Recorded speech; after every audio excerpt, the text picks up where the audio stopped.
वाघाचं कातडं पांघरलेल्या लांडग्याची गोष्ट आपल्याला माहिती आहे, पण बाळासाहेबांची भगवी शाल पांघरणाऱ्या गाढवाचं चित्र मी आज पहिल्यांदा पाहिलं. आपलं राज्य होतं तेव्हा हेच बोंबलत फिरत होते, ओला दुष्काळ जाहीर करा. आणि आता ते मुख्यमंत्री झाल्यानंतर बोलतायत की ओला दुष्काळी संज्ञाच नाहीये.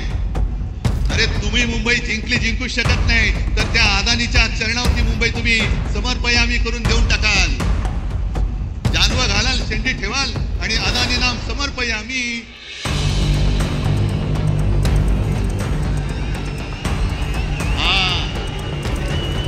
हा सैनिक, हा शिवसैनिक. आणि आता कोण बोललं रे, उद्धव ठाकरे आणि राज ठाकरे एकत्र येणार का? शिवशक्ती भीमशक्ती एका तुटीचे प्रणेते, महाराष्ट्रातील तमाम शेतकऱ्यांचे, गोरगरिबांचे, कष्टकऱ्यांचे, वारकऱ्यांचे कैवारी माननीय शिवसेना पक्षप्रमुख, महाराष्ट्र राज्याचे सन्मान्य माजी मुख्यमंत्री, कुटुंब प्रमुख श्रीमान उद्धव साहेब बाळासाहेब ठाकरे यांचा, अखंड हिंदुस्थानचे कैवारी प्रबोधनकार सुपुत्र, देव देश धर्म मराठी मनाचे मानबिंदू, हिंदू अस्मितेचे शिरोमणी, हिंदुस्थान हिंदू, हिंदुस्थानचे एकमेव हिंदू हृदय सम्राट, हिंदू धर्म रक्षक, सरसेनापती, मान्यता मान्य शिवसेना प्रमुख श्रीमान बाळासाहेब ठाकरे यांचा आवाज सुरक्षा.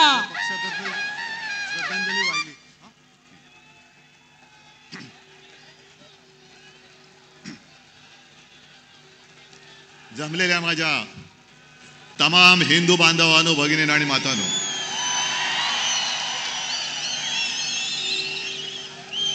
आपल्या परंपरेप्रमाणे सर्वांना दसऱ्याच्या पहिल्या प्रथम मी शुभेच्छा देतो.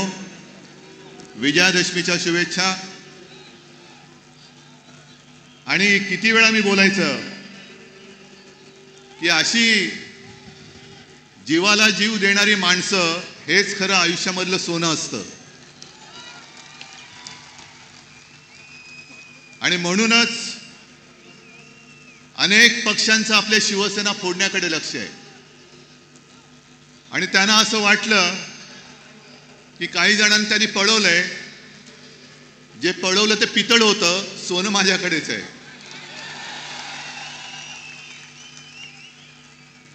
आता घरून येताना मी आजूबाजूला पाहत होतो,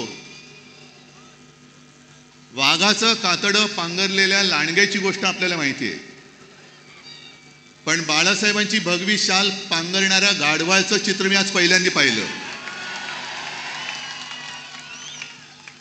गाढवावरती किती शाली टाका, गाढव ते गाढवच.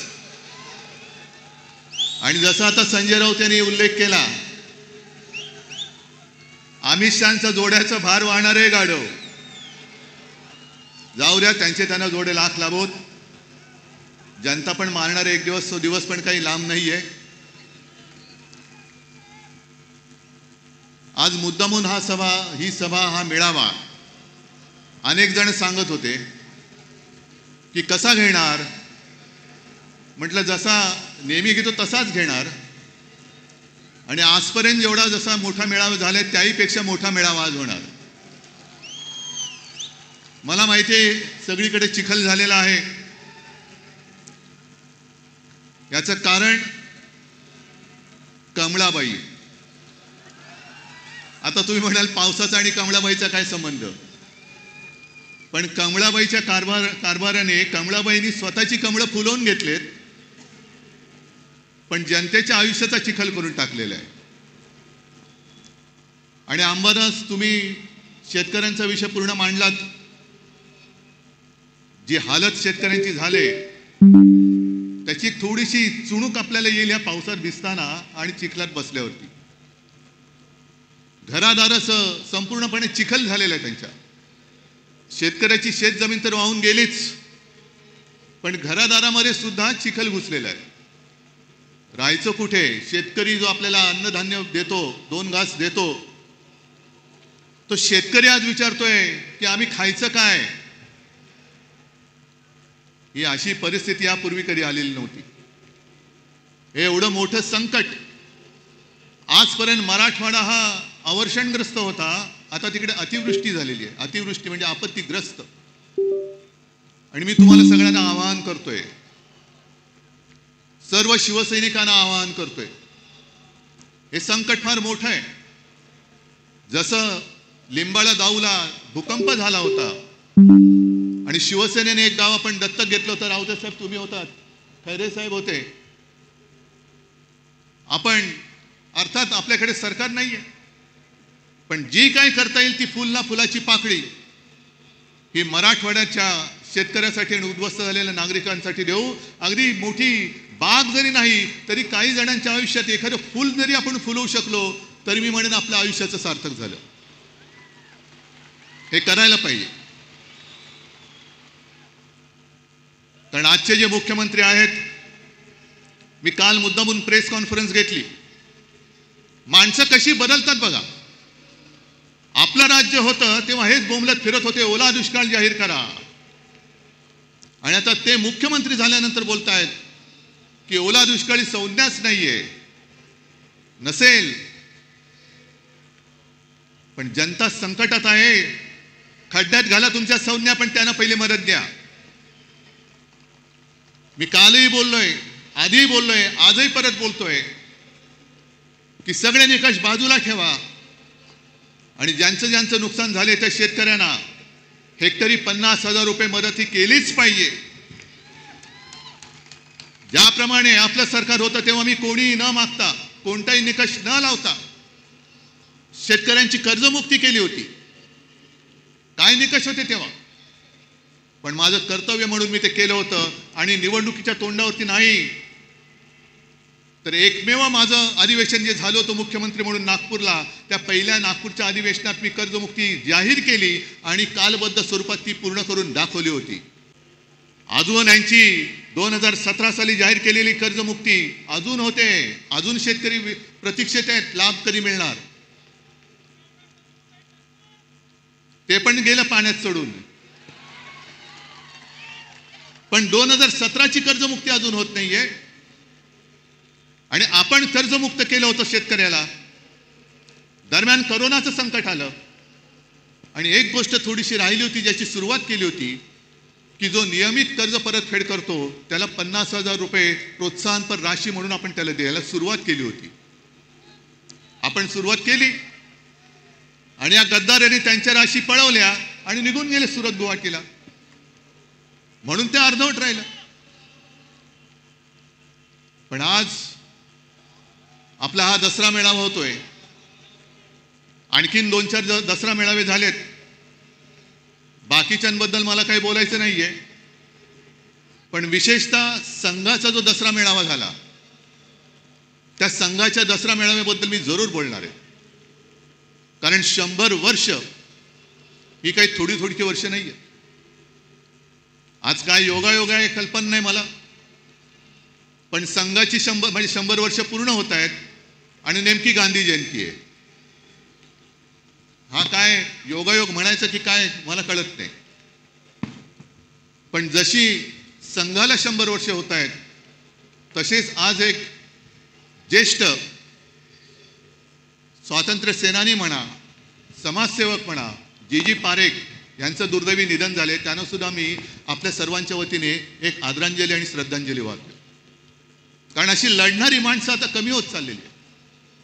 जो लढेल तो तुरुंगात जाईल, ही अशा पद्धतीने यांची सरकारची आता नीती आणि वाटचाल सुरू झालेली आहे. जसं तुम्ही सगळ्यांनी बघितलं असाल की या कालच्या अधिवेशनात जनसुरक्षा कायदा आणला गेला. सर्वांनी विरोध केला, आपण केलाच पाहिजे, तो लागू होऊ देता कामा नयेच. मुख्यमंत्र्यांनी आणि त्यांच्या चेलाच्या पाट्याने त्याची मखलाशी केली की हा कायदा असं काही एकट्यासाठी नाही, सगळ्या संघटना जर कोणी अति डावे, कडवे डावे, आम्ही कडवे डावे वगैरे ओळखत नाही, आम्ही देशद्रोही आणि देशप्रेमी दोनच जणांना ओळखतो. पण तुम्ही नुसतं आम्हाला तोंड देखल्या काहीतरी कारण सांगणार असाल तर उदाहरणासकट सांगतो की कसा गैरवापर होतोय. सोनम वांगचुक एक चांगला देशभक्त सोनम वांगचुक या माणसाने अतिशय दुर्गम भागात लेह लडाख, जिकडे कडाक्याची थंडी, नुसती कडाक्याची नाही, हाडं मोडतील अशी थंडी असते, त्या थंडीमध्ये आपले जवान नीटनेटके राहावे, त्यांना काहीतरी उबदार एक आडोसा मिळावा म्हणून सोलार टेक्नॉलॉजीवरती त्यांना छावण्या बांधून दिल्या. ती टेक्नॉलॉजी त्यांनी दिली. पाण्याचं दुर्भिक्ष होतं, ते दुर्भिक्ष होऊ नये, पाणी मिळालं पाहिजे म्हणून त्यांनी आईस तुपाची योजना आणली. काल परवापर्यंत जे मोदींची स्तुती करत होते, पण त्यांनी आंदोलन सुरू केलं का? न्याय हक्कासाठी. लेह लडाखला न्याय हक्क मिळालाच पाहिजे. न्याय हक्क ही लोकशाहीतली मूलभूत गरज आहे आणि न्याय हक्कासाठी त्यांनी लढाई करत होते, करतायत. उपोषण चालू ठेवलं होतं, पण सरकार ढुंकून बघायला तयार नाही. मग पेटले सगळे, काय त्याला आता जेनजी जसं नेपाळमध्ये पेटले, लेह लडाखमध्ये रस्त्यावरती आले आणि मोदी मामानी त्यांना सरळ उचलून रासुकाखाली आत टाकून दिलं. जा, 1 वर्षाचा बाहेरच पडणार नाही. हा जनसुरक्षा कायदा, हम करे सो कायदा, तोच आपल्याला तोडून मोडून टाकायचा आहे. तोच तोडून मोडून टाकायचा आणि टाकलाच पाहिजे. कारण मोदींची स्तुती करत होते तोपर्यंत वांगचुक हे देशद्रोही नव्हते, पण त्यांच्यावरती आता आरोप ठेवले की तुम्ही पाकिस्तानमध्ये जाऊन आलात, एका शिष्टमंडळातनं ते पाकिस्तानला गेले होते म्हणून देशद्रोही म्हणून जर वांगचुक यांना अटक होणार असेल तर नवाज शरीफचा केक गपचूप जाऊन खाऊन येणाऱ्या मोदींना काय म्हणायचं, ह्या सुद्धा प्रश्नाचं उत्तर आम्हाला मिळालं पाहिजे. न्याय हक्क मागणं हा या देशामध्ये देशद्रोह होतोय. आणि म्हणून काही वेळेला असं वाटतं की या सगळ्या कमळाबाईंनी चिखल करून ठेवलाय. जो म्हणतोय ते तुम्हाला आता कळेल. एक एक गोष्टी मी तुम्हाला सांगेन तसं. एक तर भाजप आणि प्रशासन, सरकार चालवण्याचा सुतराम संबंध नाही, दुरान्वयाने सुद्धा संबंध नाहीये. 3 वर्ष मणिपूर जळतंय. आता काल परवाकडे मोदी मणिपूरमध्ये गेले. 3 वर्ष जळते मणिपूर. तिथल्या महिलांची धिंड निघते, धिंडवडे निघतात अब्रूचे. ना मोदी जायला तयार, ना दुसरे व्यापारी जायला तयार. पण एवढं करून मोदी गेले. आम्हाला असं वाटलं की मोदी काहीतरी तोडगा काढतील, ज्यांच्यावरती अत्याचार झाले त्यांना काहीतरी सांत्वन करतील. पण गेल्यानंतर त्यांचं भाषण आलं होतं. हसायचं की रडायचं. मणिपूरमध्ये गेल्यानंतर मोदीजीने भाषण केलं, मणिपूर के नाम में ही मणी है. ते तिकडे जाऊन कशाला बघायला पाहिजे, आम्हाला इथेही कळतं म्हणून मराठी सक्तीची पाहिजे. मणिपूरमध्ये जाऊन तुम्हाला मणिपूरमधला मणी दिसला, पण मणिपूरच्या जनतेच्या डोळ्यातलं पाणी नाही दिसलं. तिथली जनता रडते, तिथली जनता आक्रोश करते. पण आमचे पंतप्रधान तिकडे जाऊन मणिपूर के नाम में ही मणी आहे. कशाला जाता मग तिकडे? ही जी यांची सगळी जी वृत्ती आहे, मला असं वाटतं काही वेळेला विचार केल्यानंतर की भाजप म्हणजे आता अमिबा झालेला आहे. अमिबा म्हणजे तो एक पेशीय प्राणी असतो, काय जीव असतो, तो सगळ्यांना शाळेमध्ये होता. अमिबा वाटेल तसा वेडा वाकडा कसाही पसरतो, जिकडे लागेल तिकडे युती करतो. झालं काम की इकडचा हात काढला तिकडे हात करतो, तिकडचा. पण एक पेशी मीच शरीरात गेलं तर पोट बिघडतं, तसे समाजात घुसले तर शांती नाहीशी होते. म्हणून मी त्यांना अमिबा म्हणतोय, म्हणून अभिमा म्हणतोय. आणि आमचे जे मुख्यमंत्री आहेत, हे मुख्यमंत्री आम्हाला शिकवत आहेत. म्हणून मी बातमी घेऊन आलोय. इंडिया टुडेने सर्वे केलाय, तुमच्यापर्यंत आलाय. इंडिया टुडेने एक सर्वे केला की most popular CM across India. आता गेल्या 2-3 महिन्यातला सर्वे आहे, म्हणून मी त्याचं कागदच घेऊन आलेलो आहे. आपल्या वेळेला पहिल्या 5 मध्ये महाराष्ट्राचा मुख्यमंत्री येत होता. माझं कर्तृत्व नव्हतं, हे तुमचं सहाय्य होतं. महाराष्ट्राच्या जनतेचं कौतुक होतं, ते माझं नव्हतं. पण आज जो हा सर्वे झालेला आहे, आलेला आहे, त्याच्यामध्ये सगळ्यात पॉप्युलर उत्तर प्रदेशचे मुख्यमंत्री योगी, नंबर 1, 2 ममता, 3 चंद्रबाबू, 4 नितीश कुमार, त्याच्यानंतर स्टॅलिन, नंतर काय ते पिनारवी विजयन, मग रेवंत रेड्डी, मोहन यादव, हेमंता विश्वकर्मा शर्मा आणि 10व्या ह्याच्यावरती आमचे मुख्यमंत्री देवेंद्र फडणवीस. नशीब 10वे नाही तर फडणवीस म्हणून 20वे आले असते. अहो येणार कसे? सगळी बजवचपुरी करून ठेवलेली आहे. काय केलं काय तुम्ही आजपर्यंत? आज सुद्धा बातमी आली की कुठल्या एका अधिकाऱ्याच्या ऑफिसमध्ये धाड टाकली, अधिकाऱ्याला पकडला रंगेहात. वसई विरारच्या महापालिकेच्या आयुक्ताला पकडलं होतं. अधिकारी पकडले जात आहेत, पण मंत्री राजरोस बॅगा उघड्या टाकून खोलीमध्ये बिनधास्त बसलेले आहेत. त्यांना यांना हात लावायची हिंमत होत नाहीये. मंत्र्यांच्या नावाने दारूचे परवाने दिले जात आहेत. आईच्या नावाने, पत्नीच्या नावाने डान्स बार काढले जात आहेत. पुरावे सादर केले, विधिमंडळात सादर केले, तरी सुद्धा देवेंद्र फडणवीस त्या मंत्र्यांना समज देऊन सोडून देत आहेत. हे बरं नाही, पुढच्या वेळेला पुरावा दिसता कामा नये. हे तुमचं राज्य, हा तुमचा कारभार. आणि म्हणून मला RSS मोहन भागवत यांना विचारायचे काही प्रश्न. हे मी प्रश्न लिहून आणलेले, पण आता याचे कागद ओले झालेत आहेत तरी. कारण आता निवडणुका येत आहेत. मुंबई महापालिकेची निवडणूक आहे. निवडणूक तुम्ही लावाच, जनता वाटच बघते. आज येताना सुद्धा मुंबईच्या रस्त्याची झालेली चाळण हे सगळेजण बघतायत. अख्खी मुंबई भोगते. जरा कुठे पाऊस झाल्यानंतर तुंबणारी मुंबई, तुम्ही ते मेट्रो आणि मोनो चालू ठेवण्याच्या ऐवजी मुंबईमध्ये तो बोट सेवा सुरू करा. मेट्रोचं स्टेशन तुंबतंय, मोनोरेल लटकते, खड्डे पडतायत, ट्रॅफिक वाढतोय. आणि हे आपले महापालिकेत भाजपचा महापौर झालाच पाहिजे म्हणून बोंबलून हे पुन्हा दिल्लीला जातात अमित शहा. आणि मग जशा निवडणुका जवळ येत आहेत तसतसे आता भाजपवाले यांना दुसरा उद्योग नाही, हे पुन्हा हिंदू मुस्लिम करायला लागलेले आहेत. असतील इकडे सुद्धा मुसलमान आले असतील, येऊ द्यात.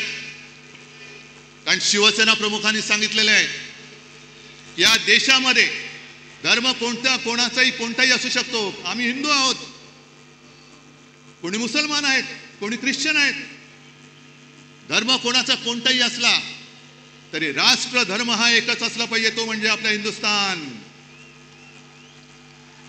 धर्म आपल्या घरामध्ये ठेवा, पण घराच्या बाहेर जेव्हा आम्ही पडतो तेव्हा आमचा देश हाच माझा धर्म, ही शिवसेना प्रमुखांची शिकवण आहे. आणि तुमचं काय हिंदुत्व? म्हणून मला मोहन भागवतांना विचारायचंय, आणि जे भाजपवाले आमच्या अंगावरती येत आहेत की ह्यानी मुंबई जिंकले तर खान महापौर होईल. अरे तुम्ही मुंबई जिंकू शकत नाही तर त्या अदानीच्या चरणावरती मुंबई तुम्ही समर्पयामी करून देऊन टाकाल. जानवं घालाल, शेंडी ठेवाल आणि अदानी नाम समर्पयामी. ही काय व्यापारी म्हणून तुम्ही इकडे मुंबईकडे बघताय, आम्ही आमचा जीव म्हणून मुंबईकडे बघतो आहोत. आणि आम्हाला जर का हिंदुत्व शिकवण्याचा प्रयत्न करत असाल तर पहिला आम्ही भाजपला परत सांगतो, तुमच्या फडक्यावरचा हिरवा रंग काढून टाका आणि मग आमच्याशी हिंदुत्वाच्या गप्पा करा. पहिलं ते तुमचं फडकं आहे, फडकच आहे, तो भगवा असूच शकत नाही. कारण भगवा हा शिवसेनेच्या हातामध्ये आहे, शिवसैनिकाच्या हातामध्ये आहे. तुमच्या फडक्यावरचा हिरवा काढा आणि मग आमच्या अंगावरती या. आणि मग 100 वर्ष झाल्यानंतर मोहन भागवतांना मी सांगतोय की भागवत साहेब, हे तुमचे चेले चपाटे आहोत. 100 वर्ष झाल्यानंतर तुम्हाला समाधान आहे का की ज्या कामासाठी 100 वर्ष संघाने मेहनत केली आणि त्या मेहनतीला आज लागलेली ही विषारी फळं, ही फळं बघितल्यानंतर तुमचं समाधान होतंय का? तुम्हाला आनंद मिळतोय का की यासाठी केला होता अट्टाहास, ही विचारी सगळी फळं त्या झाडाला लागलेत? आणि मला असं वाटतं की कदाचित भागवत साहेबांना सांगता येत नसेल, पण RSSचा हेतू ब्रह्मदेवाचा बाप होण्याचा असेल. पण ब्रह्मदेव नाही झाला, ब्रह्म राक्षस झालेला आहे. आणि मुद्दामून तुम्हाला सांगतो, मी ब्रह्म राक्षस हा शब्द जाणीवपूर्वक वापरतो आहे सगळ्यांनी घरी जाताना गुगलवरती ब्रह्मराक्षस या शब्दाचा अर्थ बघा. आमच्या अंगावरती हिंदुत्व हिंदुत्व म्हणून येताना मोहन भागवतांनी जे सांगितले गेले काही वर्षातली त्यांची वाक्य आहेत. मुस्लिमों को लेकर आरएसएस चीफ मोहन भागवत की बैठक में लिया गया बड़ा निर्णय, अब घर घर पहुंचेगी टीम. आरएसएस प्रमुख मोहन भागवत ने दिल्ली में मुस्लिम धर्मगुरुओं के साथ बैठक की, जिसका उद्देश्य हिंदू और मुसलमानों के बीच की दूरी को कम करना है. पिछले 3 वर्षों से भागवत इस दिशा में सक्रिय है, मदरसों का दौरा कर रहे हैं और मुस्लिम नेताओं से मिल रहे हैं. हे जे बेंबीच्या देठापासून ओरडणारे भाजपडे आहेत त्यांना विचारतोय, मोहन भागवतांनी हिंदुत्व सोडले बोलण्याची हिंमत आहे का तुमची? आहे हिंमत? आणि हे एवढ्यापुरतं थांबलेलं नाहीये. या बातम्या ज्या आहेत 2022 ची बातमी एक आहे की मोहन भागवत यांनी मशिदीला भेट दिल्यानंतर त्यांचे मुसलमानांचे जे सर्वोच्च नेते आहेत उमर अहमद इलियासी यांनी त्यांचा राष्ट्रपिता म्हणून उल्लेख केला. हिंदुस्थान मधल्या मुसलमानांच्या सर्वोच्च नेत्याने मोहन भागवतांचा राष्ट्रपिता म्हणून उल्लेख केला. जा भाजपड्यांना विचारा त्यांना जाऊन की हिंदुस्थानचे राष्ट्रपिता म्हणालेत का पाकिस्तानचे राष्ट्रपिता त्यांना म्हणालेत. आमच्या अंगावरती येतं. अरे तुम्हाला लाज लज्जा शरम काय आहे की नाही? एक तर काहीतरी ठरवा. आम्ही जे बोललो ते एवढ्यासाठी बोललो ना आकार ना उकार ना ध्येय ना धोरण, कसाही वावरतोय कसाही वाढतोय कसाही पसरतोय.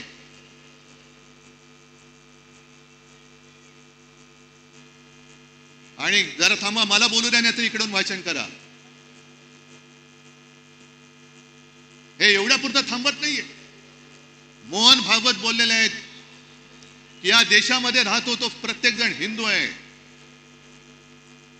मग हे तुमचे जे चेले चपाटे करतायत हिंदू मुस्लिम, आम्ही जे सांगतोय परत मी त्याच्यावर ठाम आहे की हा देश जो स्वतःचा मानतो तो आमचा आहे. त्या सोफिया कुरेशी ज्यांना हे भाजपवाले पाकिस्तानांची आणि अतिरेक्यांची बहीण बोलले होते, ती सोफिया कुरेशी आमची सगळ्यांची बहीण आहे. हे आमचं हिंदुत्व आहे.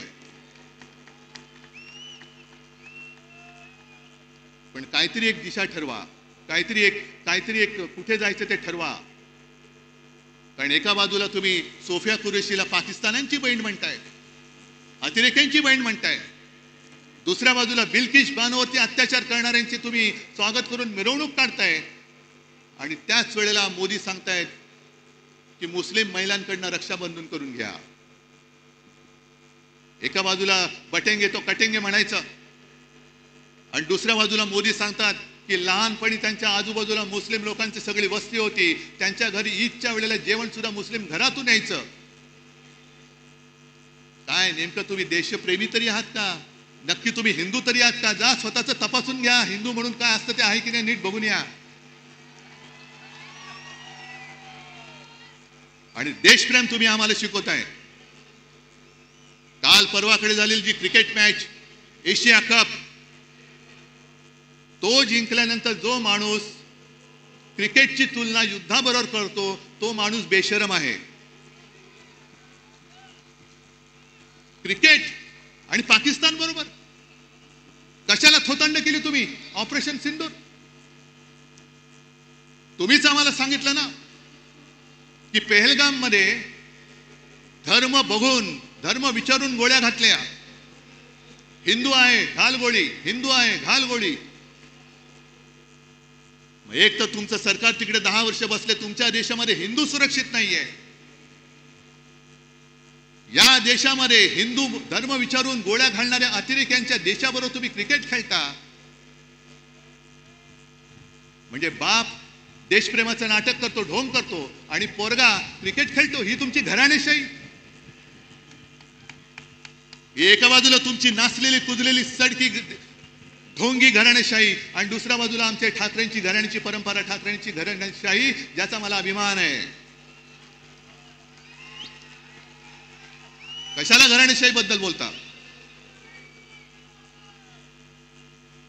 आणि म्हणूनच तुम्ही किती जरी प्रयत्न केले तरी ही तुफान गर्दी, पाऊस पडतोय.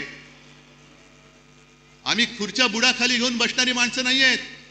इकडे तर बघा खुर्ची असली काय नसली काय, खुर्ची आम्ही घेतो डोक्यावरती.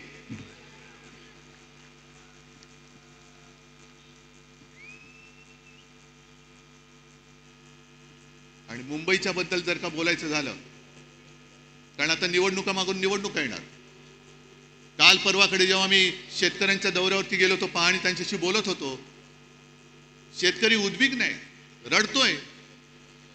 आणि काही जण मला येऊन बोलत होते की साहेब, तुमच्या काळात तुम्ही केलेली कर्जमुक्ती तशी आम्हाला पाहिजे, तुम्ही आम्हाला परत हवे आहात. म्हटलं आता दादा त्याच्यामध्ये जाऊ नकोस, पहिलं तुला संकटातून बाहेर काढावं लागेल. पण एक वाक्य बोलताना तो बोलून गेला, ते फार महत्वाचं आहे. म्हणून मी जी काल मागणी केली लाडक्या बहिणीबाबत, ती त्याच्यासाठी केलेली आहे. निवडणूक आल्यानंतर महिलांच्या अकाउंटमध्ये 1,500 रुपये टाकले गेले. आणि ही गोष्ट काही प्रमाणात आपण मान्य केली पाहिजे की महिला थोड्याशा नाही म्हटलं तरी जिकडे खायला अन्न नाही तिकडे 1,500 रुपये मिळत असतील आणि घरापुरते 1-2 रात्री मुलाबाळांना काहीतरी खाऊ देऊ शकत असेल तर महिला थोड्याशा नाही म्हटलं तरी अरे हे बरं चाललंय. पण तो शेतकरी बोलला की साहेब, ही भाजपची औलाद आहे ना, ही आता पगारी मतदार तयार करते, पगारी मतदार. आपल्याला महाराष्ट्राने ठरवायचंय की आपण भाजपचे पगारी मतदार होणार की स्वाभिमानी मतदार व्हायचंय, हे आता तमाम महिलांनी ठरवायचंय. कारण पंतप्रधान तिकडे बसलेत. आज माझी अशी अपेक्षा होती की सर्व कामं रद्द करून 1 फुल आणि 2 हाफ जे आपल्याकडे आहेत, मुख्यमंत्री आणि 2 उपमुख्यमंत्री, ते तिकडे दिल्लीत जाऊन बसायला पाहिजे होते की माझा महाराष्ट्र आज बुडतोय, अतिवृष्टीमध्ये भिजून चाललाय, जीवन उद्ध्वस्त झालेलं आहे. सगळे निकष बाजूला ठेवून केंद्राकडनं आम्हाला भरघोस मदत द्या, 10,000, 20,000, 25,000 कोटी रुपये आम्हाला द्या. पण पंतप्रधानांना प्रस्ताव पाहिजे. देवेंद्र फडणवीसांचा अभ्यास सुरू आहे. अभ्यास होईपर्यंत त्यांना माहिती आहे की लोक विसरून जातात. जरा थोडंसं काहीतरी हातावर टिकवलं की निवडणुका आपण पार पाडू, मग काय बसले बोंबलत. बिहारमध्ये निवडणुकांच्या तोंडावरती पंतप्रधान तिथल्या महिलांच्या अकाउंटमध्ये 10,000 रुपये त्यांनी टाकलेत. जवळपास किती? 10,000 कोटी रुपये. 10,000 कोटी काय प्रस्ताव आला होता बिहारमधून? तिकडे निवडणुका असल्यानंतर प्रस्तावाची गरज नाही. तुम्हाला मतं विकत घेण्यासाठी तुमच्याकडे पैसे आहेत, पण उद्ध्वस्त झालेल्या महाराष्ट्रासाठी द्यायला तुमच्याकडे पैसे नाहीत, हा माझा जाहीर आरोप आहे. गेल्या निवडणुकीत सुद्धा मोदी तिकडे गेले होते आणि लिलाव केला. बिहार के लिए मैं पैकेज देना चाहता हूं, कितना दे दूं? 50,000 दे दूं कि 70,000? 70,000 दे दूं कि 90,000? आणि करत करत करत 1.25 लाख कोटी रुपये त्यांनी तिकडे जाहीर करून टाकले होते. 1.25 लाख कोटी मिळाले की नाही मिळाले बिहारच्या जनतेला माहिती. म्हणजे तुमच्याकडे पैसे आहेत, पण तुम्हाला महाराष्ट्राला, तुम्ही महाराष्ट्रावरती अन्याय करताय. अन्याय तुमच्या मनामध्ये आहे. महाराष्ट्रावरती सूड घ्यायचंय तुम्हाला. हे जे राजकारण चाललेलं आहे, म्हणून मी जे काय म्हटलं की भाजप आणि सरकार यांचा सुतराम संबंध नाहीये. सुतराम संबंध नाहीये.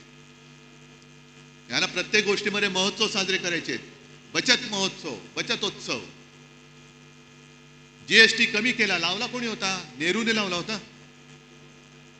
नेहरूने लावला होता का जीएसटी? मग गेले 8 वर्ष तुम्ही लुटलात संपूर्ण देशाला. 125 लाख कोटी रुपये तुम्ही तिकडे खिशात घालून बसलात. म्हणजे मला तो राजेश खन्नाचा पिक्चर आठवला. कुठला तो आज का MLA का काहीतरी पिक्चर आहे. त्याच्याकडे काही हॉटेलवाले येतात आणि सांगतात की अमुक एका पदार्थाची किंमत वाढवायची. ते सगळे म्हणतात अहो किंमत वाढवली तर लोक बोंबलतील. तुले कितना चाहते हो? नहीं दुगना करना चाहता हूं. नहीं ठीक है आप तिगना कर दो, तिप्पट करा. सगळे आजूबाजू सांगतात हो तिप्पट काय लोक रस्त्यावरती उतरतील. आपण राजेश खन्ना मुख्यमंत्री असतो सांगू उतरने दो, लोग रस्ते पे उतरेंगे, आंदोलन करेंगे, तोडफोड होईल. मग लोक माझ्याकडे येतील, मग मी हॉटेलवाल्यांना बोलवीन आणि त्यांना सांगेन तिप्पट नाही तुम्ही दुप्पट करा. त्यांचंही काम झालं आणि आपलंही काम झालं. या पद्धतीने तुम्ही सरकार चालवताय. आणि मुंबई महापालिकेची निवडणूक जी मी बोलत होतो ती होऊनच द्या. मुंबई महापालिका सुद्धा यांनी कशी गहाण टाकलेली आहे. एक तर तुमचा ज्याच्याशी संबंध नाही ती सगळी कामं स्वतःवरती त्याचं श्रेय घेत आहे. बीडीडी चाळ आम्ही केली. कुठे केली? बीडीडी चाळीचं भूमिपूजन मी केलं होतं. सोबत शरद पवार होते आणि आदित्यनी तिथे आणि त्याच्याबरोबर जितेंद्र आव्हाडांनी मेहनत केलेली आहे. मुंबईचा कोस्टल रोड आम्ही केला. अरे लोक माहिती आहे ना लोकांना, स्वप्न कोणाचं आणि पूर्ण कोणी केलं. आणि आज सुरतानी एक गोष्ट केली, जी गोष्ट आदित्य इतके वर्ष बोलत होता की मुंबई हे न झोपणारं शहर आहे. दिवसा जे ऑफिसमध्ये जातात त्यांना दिवसा जेवणाची आणि खाण्याची पिण्याची म्हणजे पाणी पिण्याची नाही सोय असते, तर रात्री काम करणाऱ्यांनी ती का असू नये. तेव्हा भाजपवाल्यांनी जो काय नंगा नाच केला होता, संस्कृती, नाईट लाईफ. नाईट लाईफ म्हणजे तुम्ही मकावला जाऊन नाईट लाईफ वाले, तसं नाईट लाईफ नाही. कळलं ना? हा, हे मकावला जाऊन यांचं नाईट लाईफ फुलणार आणि आम्हाला इकडे शिकवणार साधन सुचिता. आज जे आपण बोलत होतो तेच त्यांनी केले. रात्री सुद्धा आम्ही पब आणि बारची मागणी करतच नव्हतो. उलटा आमचं म्हणणं आहे बार रद्दच करा. जे तुमचे मंत्री चालवत आहेत त्यांना पहिल्या मंत्रिमंडळातून काढा, ही आमची मागणी आहे. पण सगळं श्रेय आपल्याकडे घ्यायचं आणि दुसरं तुमच्याकडे द्यायची. मुंबई महापालिका सुद्धा आज जवळपास 2.25 लाख कोटीच्या तुटीमध्ये आणि खड्ड्यामध्ये टाकलेली आहे. सहन करायचं आपण, बघत बसायचं आपण. आणि निवडणूक घेऊ शकतील असं मला वाटत नाही, कारण लोकप्रतिनिधी ज्या दिवशी सभागृहात जातील त्या दिवशी यांनी 3 वर्षात खाल्लेली सगळी मुंबईची तिजोरी ही जनतेसमोर येईल. आम्ही आणणार व्हाईट पेपर, पहिला काढणार, त्याच्यावरती व्हाईट पेपर काढणार आहे. बोलण्यासारख्या बऱ्याच गोष्टी आहेत, मला हरकत नाहीये, पण तुम्ही तरी किती वेळ भिजणार.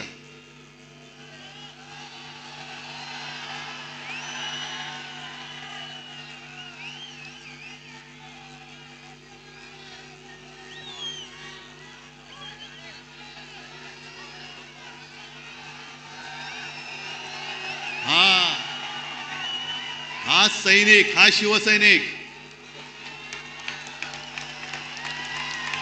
हा खरा शिवसैनिक. नाही राहू द्या, तुम्ही कितीही जल्लोषात असला तरी मला थोडं भान ठेवून बोलायला पाहिजे. मग काही जणांची अपेक्षा आहे की उद्धव ठाकरे पुढचा कार्यक्रम काय देणार. आणि आता कोण बोललं रे, उद्धव ठाकरे आणि राज ठाकरे एकत्र येणार का? अरे मग 5 जुलैला काय केलं होतं आम्ही, आणि तेव्हा मी बोललेलो आहे आम्ही एकत्र आलोय ते एकत्र राहण्यासाठी. जिथे माझ्या मातृभाषेचा घात होत असेल तिथे मी मराठी माणसामध्ये फूट पडू देणार नाही. आणि मराठीवरती हिंदीची सक्ती मी आज जाहीरपणाने परत सांगतोय. आमचा हिंदीला विरोध नाही, पण आमच्यावरती सक्ती करायची नाही, हे सुद्धा तेवढंच महत्वाचं आहे. जी भाषावर प्रांतरचना झाली त्या प्रांतरचनेप्रमाणे प्रत्येक भाषेला एक प्रांत मिळाला. मग गुजराती लोकांना गुजरात मिळालं, बंगाली लोकांना बंगाल मिळालं, कानडी लोकांना कर्नाटक मिळाला, तमिळ सगळंच मिळालं, राजस्थान असेल, मध्य प्रदेश असेल, झारखंड असेल. तसा मराठी भाषेला महाराष्ट्र मिळाला.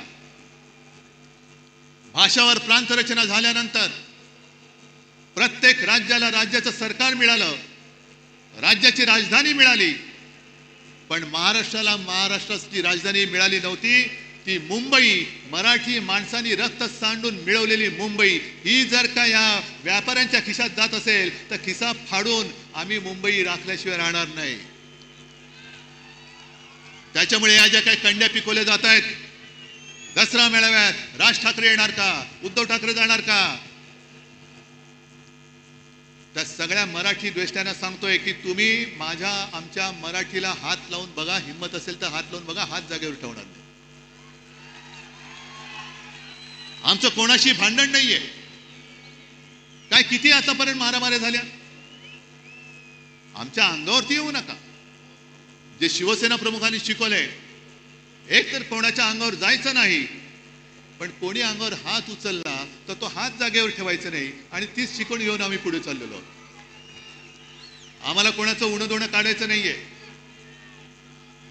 पण विशेषतः मी 2 महत्वाच्या गोष्टी ज्या तुम्हाला सांगितल्या, एक म्हणजे भारतीय जनता पक्षाला मी आज इशारा देतोय की हिंदुत्वावरनं आमच्या अंगावरती येऊ नका. तुमच्या सगळ्या टोप्या घातलेले फोटो मी त्याचं प्रदर्शन लावल्याशिवाय राहणार नाही. एक काहीतरी मोदीजींना विचारा, मोहन भागवतजींना विचारा की हे तुम्ही करताय हे या दिशेने जायचे काय, थोतांड आहे. आणि आम्हाला प्रश्न विचारण्याच्या आधी तुम्ही तुमच्या नेत्यांना प्रश्न विचारा की ते पटेंगे तो कटेंगे कधी करायचं आणि राखी कधी बांधायची. एका राज्यामध्ये गोवंश हत्या बंदी, म्हणजे मी पूर्वी बोललोय, याच दसरा मेळाव्यात बोललेलो आहे की महाराष्ट्रामध्ये गोमाता आणि बाजूला जाऊन खाता, हे तुमचं हिंदुत्व. आणि 2-3 वर्षापूर्वी त्या उत्तरेमधल्याच राज्यामध्ये तो आर्यन मिश्रा नावाचा एक पोरगा, 22-23 वर्षाचा पोरगा मित्रांबरोबर चालला होता रात्री. त्याचा पाठलाग करून त्या बोगस तथाकथित गोरक्षकांनी त्याला भर रस्त्यात गोळ्या घालून मारला. त्याने शिक्षा झाली की नाही कोणालाच माहिती नाहीये. पण तुम्ही माणसं मारताय संशयावरनं. गोमांसाची तस्करी करतोय म्हणून तिकडे मारायचं आणि इकडे गोमांस जाऊन खायचं, ही कुठली पद्धत आहे तुमची? जे नॉर्थ ईस्ट आहे, जे किरण रिजिजू आहेत, त्यांनी सुद्धा सांगितले, तिथल्या त्यांच्या प्रदेशाध्यक्षांनी सांगितले की ते त्यांच्या राज्यामध्ये गोमांस खातात. मग ते तुमच्या पक्षात अजून कसे ठेवले? त्यांना काना लात मारून घालून टाकत. त्याच्यामुळे एकदा काय ती व्याख्या ठरवा, चौकट ठरवा. पण तुम्ही हिंदुत्वाचं ढोंग आणि देशभक्तीचं सोंग हे आता सोडा. मी भाजपला प्रेमाने सांगतोय, प्रत्येक वेळेला काय आग पाखड करण्याची गरज आहे अशातला भाग नाही. एक तर नशिबाने तुम्हाला संधी मिळालेली आहे, त्या संधीचं सोनं करा. हा आता सगळा चिखल केला ना, तो चिखल करू नका. कारण ही संधी फार मोठी आहे, ही कोणाला मिळत नाही अशी संधी. आणि त्यावेळेला म्हणजे जनता पार्टीच्या वेळेला शिवसेना प्रमुखांनी काढलेले कार्टून मला आठवते. कारण इंदिरा गांधींनी आणीबाणी लादली होती, अनेक जण तुरुंगात गेले होते. काही जणांनी तुरुंगात जाऊन इंदिरा गांधींनी पत्र सुद्धा लिहिली होती की आता आम्ही तसं करणार नाही, आमची पूर्ण संघटना ही तुम्ही म्हणाल तसं आम्ही देशसेवेला वाहून टाकू. हे कोण म्हणाले? जर का सिनियर लोकांना विचारलं, ते पुस्तक आहे माझ्याकडे, ते पत्र पण आहे माझ्याकडे. आणि त्याच्यानंतरच्या निवडणुकीमध्ये देशाने इंदिराजींचा पराभव केला होता. आम्हाला हुकुमशाही नकोय, लोकशाही पाहिजे, जनता पक्ष पाहिजे. मग जयप्रकाश नारायण यांनी पुढाकार घेऊन सगळ्यांना एकत्र केलं होतं. मोरारजी देसाई गुजरातमध्येच जन्मलेले, त्यांना पंतप्रधान केलं आणि 2.5 वर्षात सरकार कोसळलं. तेव्हा बाळासाहेबांनी त्या सुमारास एक कार्टून काढले, त्या फटकारे पुस्तकात आहे. मोरारजी देसाई असे एक उतार दाखवले आहे आणि एक महिला, तिच्यावर लिहिले लोकशाही आणि वरती लिहिले परतीचा प्रवास. कारण ती लोकशाही तिला धरून तेव्हाचे पंतप्रधान मोरारजी देसाई तिला अंधाऱ्या खाईमध्ये घेऊन चालले, लोकशाहीला खाईत घेऊन चाललेले आहे. आणि तेच आहे, व्हायचे तेच झाले. हेकड वृत्तीमुळे जे घडायचे नव्हते तेच परत घडले. मोरारजी पुन्हा लोकशाहीला अंधाऱ्या खाईत घेऊन चालले. तेच चित्र आज मला दिसायला लागलेलं आहे. आणि त्या सगळ्या अंधाऱ्या खाईमध्ये जायचं नसेल तर आपल्या शिवसेनेची मशाल घेऊनच आपल्याला पुढे जावं लागेल. प्रश्न विचारावेच लागतील. जसं मोदींनी 2014 साली केलं होतं चाय पे चर्चा, पहिली तिथूनच सुरू करा. 14 साली चहाची किंमत काय होती आणि आज चहाची किंमत काय, पहिली सुरुवात तिथूनच करा. चाय पे चर्चा. दूध टाकल्यानंतर जीएसटी वाढतोय, साखर टाकल्यानंतर वाढतोय, पाणी काढलं की कमी होतोय, इथून सुरू करा. आणि प्रत्येक टपरीवरती बसून भ्रष्टाचार पे चर्चा सुरू करा. भ्रष्टाचार, यांनी केलेला भ्रष्टाचार. आणि आज महाराष्ट्र सरकारला मी इशारा देतोय की शेतकऱ्याची कर्जमुक्ती लवकर करा. शेतकऱ्याला 50,000 रुपये हेक्टरी लवकर जाहीर करा, नाहीतर मराठवाड्यामध्ये आम्ही रस्त्यावरती उतरल्याशिवाय राहणार नाही. राज्यभर आम्ही आंदोलन करू. मराठवाड्यामध्ये आम्ही सुद्धा लवकरात लवकर एक, जर यांनी जाहीर नाही केलं तर मोठा मोर्चा आपण खैरे साहेब अंबरनाथ मोर्चा लावायचा. कसे देत नाही, शेतकऱ्याचा हक्क आहे आणि आंदोलन झालं पाहिजे. जिथे जिथे अन्याय दिसेल त्या अन्यायावरती वार करणं. आणि मी तर म्हणेन कार्यक्रम काय, ह्या ज्या काही तुम्हाला मी थोडक्यात गोष्टी सांगितल्या की देशात जे अंधभक्त झालेले आहेत त्या अंधभक्तांच्या डोळ्यावरची पट्टी काढणं आणि देशभक्ती खरी काय आहे, हिंदुत्व खरं काय आहे हे दाखवून देणं, हाच एक आपल्या ह्याच्या पुढे कार्यक्रम. आज तुम्ही सगळेजण इकडे आलात, लांबून आलेला आहात, बाहेर गावातून आलेला आहात. सांभाळून जा, सुखरूप जा. आणि हातामधला भगवा, हा भगवा हाच पाहिजे. याच्यावरती निशाणी, आपली निशाणीचं चिन्ह दुसरं ठेवा, पण भगवा हा शिवरायाचा भगवा. हा भगवा डौलाने फडकत लोकांना वाटलं पाहिजे, अरे माझा रक्षण करता हा बाळासाहेबांचा शिवसैनिक आहे. भगवी शाल पांघरलेला गाढव होऊ शकत नाही, कदापि होऊ शकत नाही. बस सगळ्यांना धन्यवाद देतो आणि असंच प्रेम, असेच आशीर्वाद कायम पाठीशी असू द्या. धन्यवाद. जय हिंद, जय महाराष्ट्र. धन्यवाद साहेब. सर्व तुम्ही पाहत आहात विस्टा न्यूज मराठी.